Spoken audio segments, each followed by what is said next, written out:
Straight ahead on WBKB, some local schools are going back to online learning. Plus, some high school students get their first taste at personal financing, and happy National Beer Day. You are watching Thunder Bay News Network. WBKB News at 6 starts now. This is WBKB News at 6. An in-depth look at news, weather, and sports. From hard-hitting news stories to local events, we're there with coverage you can count on. You're watching WBKB News at 6. Good evening and thank you for joining us. I'm Tyler Cruz. Starting tomorrow at Alpena Community Schools, they will make the transition to remote learning due to recent COVID-19 cases. Alpena Schools has notified parents, staff, and the community of 3 additional COVID-19 cases.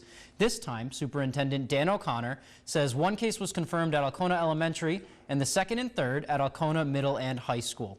ACS is working with District Health Department number 2 in an effort to contact trace anyone affected. That's a total of 8 confirmed COVID-19 cases since returning back to class after spring break. The amount of quarantine and positive cases at this point and staffing challenges in our food service and transportation department made it logistically impossible to continue. Connor says there's been no evidence of any direct school link of the virus, but spring break is truly a contributor. He's asking the Alpena Schools community to do their part to fight the virus. Students will return to in-person classes on April 19th. Michigan isn't the only state seeing increasing cases in youth either. COVID numbers are rising nationally, and many of these cases can be tied to young adults and children. According to the Center for Disease Control, these increases in numbers may be due to more highly transmissible variants, which they are monitoring. Across the country, we are hearing reports of clusters of cases associated with daycare centers and youth sports. Hospitals are seeing more and more younger adults, those in their 30s and 40s, admitted with severe disease. The CDC says that the British variant B.1.1.7 is the most common strain of COVID-19 circulating the United States. COVID cases in our local counties are also on the rise. In Alpena County, there are 14 new cases and 1,696 total cases, according to District Health Department 4. Alpena County is also reporting 14 new cases of COVID, bringing their total to 546. And Iosco County is reporting a total of 1,561 cases, with 22 new cases discovered, both reported by District Health Department 2. Statewide, there are 8,015 new cases, bringing the total to over 715,000. For more information, you can find a link to this story on our website. Here's meteorologist Ellie Morrison with a first check of the weather. Ellie, we've had a string of some beautiful days here.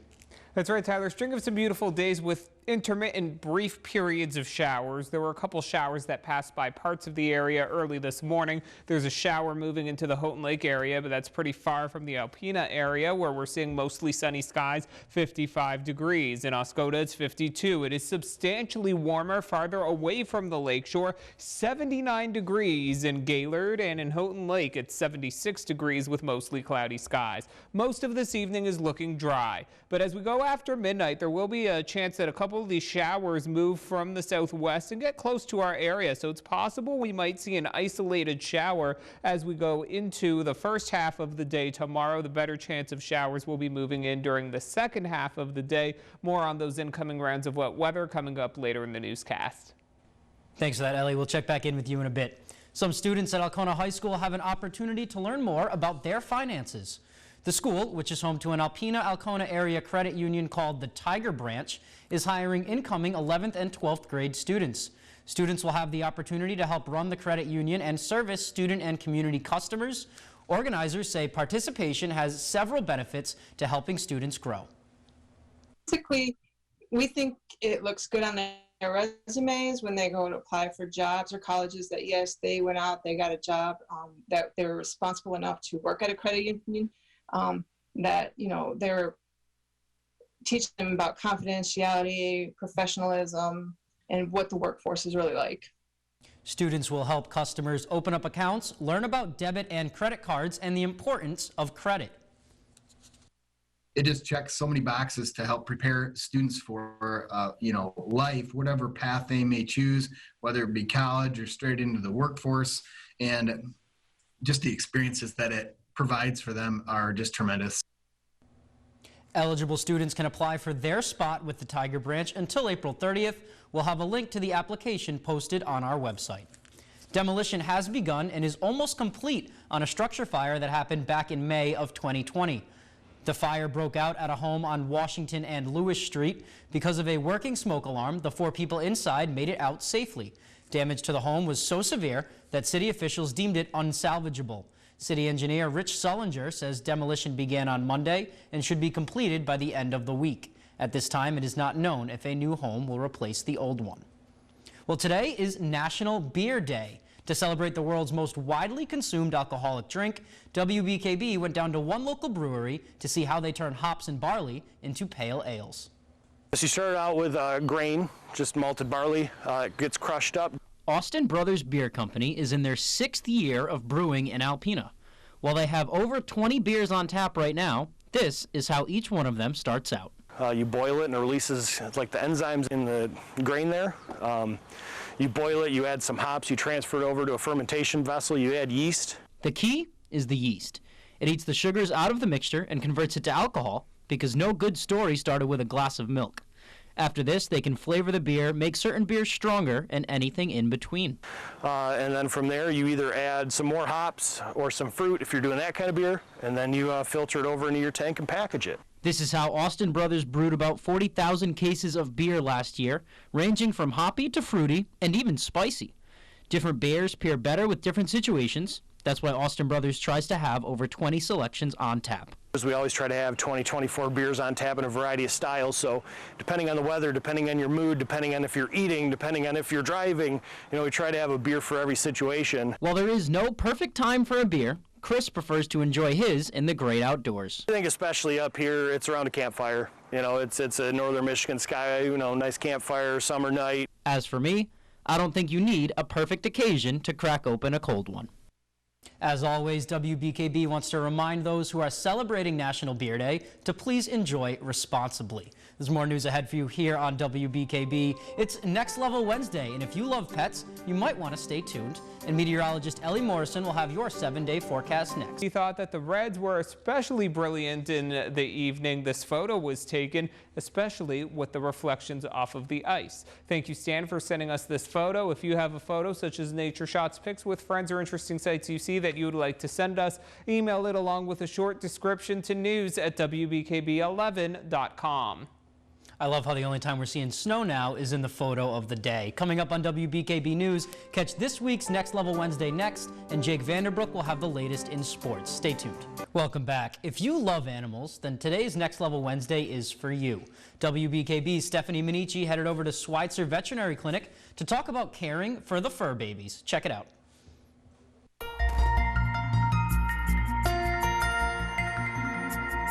Today we're speaking with Dr. Danielle Knight, co-owner of Schweitzer Veterinarian Clinic. Dr. Knight knew this is what she wanted to do since she was a child. Her story is unique in that way, and today we're going to take a look. Dr. Knight, thank you so much for joining me today. So many of us change our paths, but you didn't. I have to give proper credit to my parents for influencing that. So especially my mother, she was an animal lover. She adopted anything that came her way. We had stray cats. We even had a stray cockatiel we adopted that was in the neighbor's yard, and a stray chicken showed up at our house as well. So I just grew up in this household where animals were welcome, they were loved, and they were accepted the way they were. Tell me about your first memory caring for an animal. I think of my first memory of this photograph of me with our cat in a stroller, a baby doll stroller, and I'm pushing the cat around. That's my first memory. Okay, so Thanks for that, Stephanie. Dr. Knight says it's a given to enter this profession with a love for animals, but always remember, this is someone's fur baby, so compassion for the human is needed as well. Sports is coming up next, but first, Jake Vanderbrook is in with a preview. Jake, what do you say?